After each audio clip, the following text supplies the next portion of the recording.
Kwa hiyo anasema Imamu Saadi rahimahullah, walil abi, inafaa kwa baba ayamtalika min mali waladihi ma shaa, amiliki kwenye mali ya mwanaye kiasi atakacho. Ni makosa baba ana shida, wanaye wana uwezo, afu anasema naomba kitu fulani mwanangu, naomba 20,000. Hapana, sema nataka. Unamuomba wakati umemzaa bwana? Sema nataka, nipe 20,000 bwana. Akitoa alhamdulillah, asipotoa kama zipo ana kambuzi kake, uza, chukua hela tumia. Baba anastahili kumiliki chochote anachotaka kwenye mali ya mwanae, maalam yadhurru, maadamu hamdhuru mwanae kwa hilo, au yu'tiyahu liwaladin akhar, au kumpa mwanae mwingine.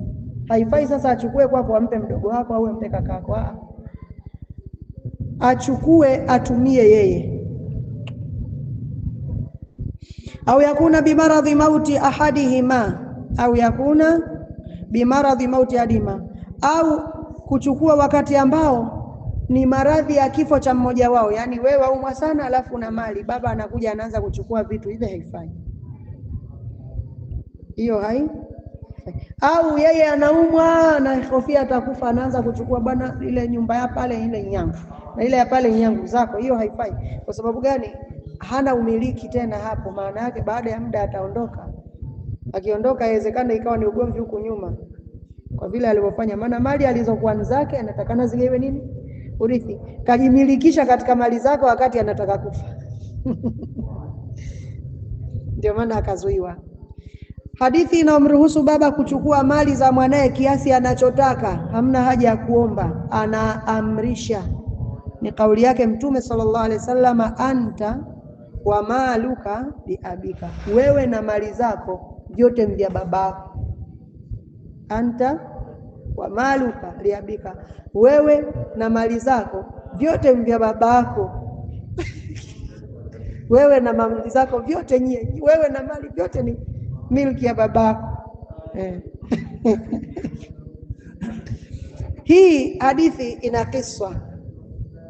Amepokea Imamu Abu Daudi rahimahullah taala. Kile kisa cha semaji kwamba palikuja kijana kwa Mtume sallallahu alaihi wasallam, analalamika kwamba baba yake amechukua mali za mali zake bila ridhaa yake.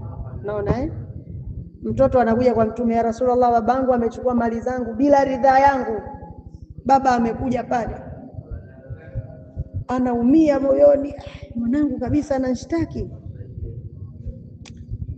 Basi Rasulullah akaanza kumuuliza, akamuuliza yule bwana, vipi, kwa nini?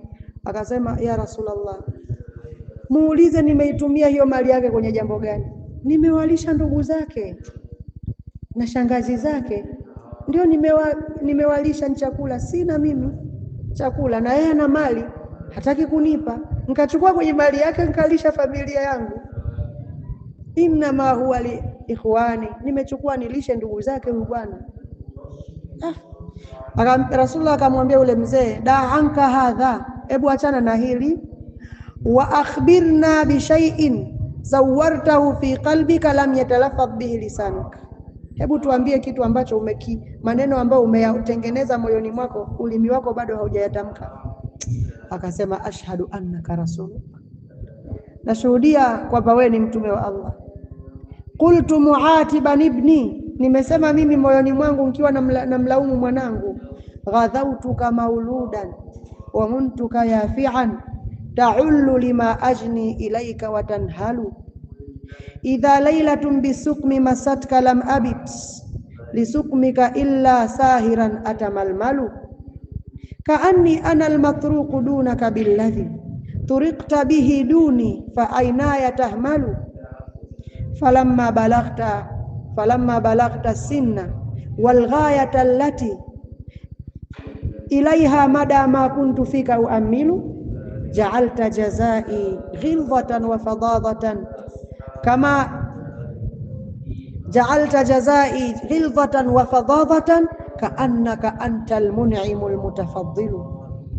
Falaitaka idh lam tar'a haqqa ubuwati fa'alta kama aljaru almujawiru yaf'alu tarahu mu'iddan liljawabi ka'annahu biraddin ala ahli sawabi muwakkal. Maneno haya mazito sana aliyasema yule mzee. Badhautu kama uluda, nilikulisha ukiwa mtoto mdogo umezaliwa. Wamuntuka yafi'an, bado niliendelea tu kukupa matumizi hata ulipokuwa kijana unakulia. Ta'ullu lima ajni ilaika watanhalu, unakula unachota mali ninazokuchumia mimi, unachukua mara ya kwanza, ya pili, ya tatu, sija kuzuia mimi. Ni mwanangu, umekuachia utumie chochote unachotaka. Idha lailatun bisukmi masatka, kama itafikia usiku fulani umepatwa na homa. Lam abit, mimi silali baba yako nilikuwa. Lisukmika, kwa sababu ya kuumwa kwako. Illa sahira, nisipokuwa na kesha na kutizama kila mara na kugusa aendeleaje. Silali, sipati usingizi wa umwa mwanangu. Kani ana almatrukhu dunaka, kana kwamba mimi ndio nilikuwa naumwa kinyume na wewe, sio wewe ulikuwa waumwa eti. Billadhi turikta bina, lile homa lililokupata wewe. Fa aina ya tahmalu, macho yangu yanachoka, yamebanwa na usingizi, lakini utalalaje wakati mtoto waumwa? Falamma balagta sinna wal ghayata allati, lakini ulipofikia umri na kiwango ambacho ilaiha madama kuntu fika waaminu, nilikuwa natarajia siku zote ufikie angalau umri huu nisaidie. Ja'alta jazai ghilzatan wa fadadatan, umeyafanya malipo yangu, malipo ulionilipa mimi kwa wema niliyokutendea na namna nilipokukuza mwanangu, umefanya ni ghilza, ni ukali, wa fadadatan, na maneno machafu kabisa. Kaannaka anta almun'imul mutafaddil, kana kwamba wewe ndiye ulikuwa unaneemesha, wewe ndiye ulikuwa umefanya fadhila zote hizo, wewe ndiye umenikuza. Falaitaka idh lam tara haqa ubuwati, natamani laiti kama ungekuwa umeamua usichunge haki ya ubaba wangu kwako, hauniheshimu kama baba yako. Fahalta kama aljaru almujawir yafalu, si ufanye tu kama anavyofanya jirani, anaishi na jirani yake kwa wema. Mkweli uniheshimu kama baba yako, basi ni ishi na mimi basi kama jirani anavyoishi tu na kwa wema na jirani yake. Tarahu muhiddan liljawabi kaanna, muangalie bwana eti anaandaa majibu kana kwamba biraddin ala ahli sawabi muwakkal, ameandaliwa kujibu tu watu waliopatia. Baada ya maneno yale Mtume sallallahu alaihi wasallam akasema, anta wa maluka li abika, wewe na mali yako vyote vya babako, ondoka hapa usituletee shida. Alhamdulillah. Kwa hiyo hadithi ina kisa hicho. Wa ibn Umar marfu'an, ma haqqu mri'in muslimin lahu shay'un yuridu an yusiya fihi yabitu laylatayn illa wa wasiyatuhu maktubah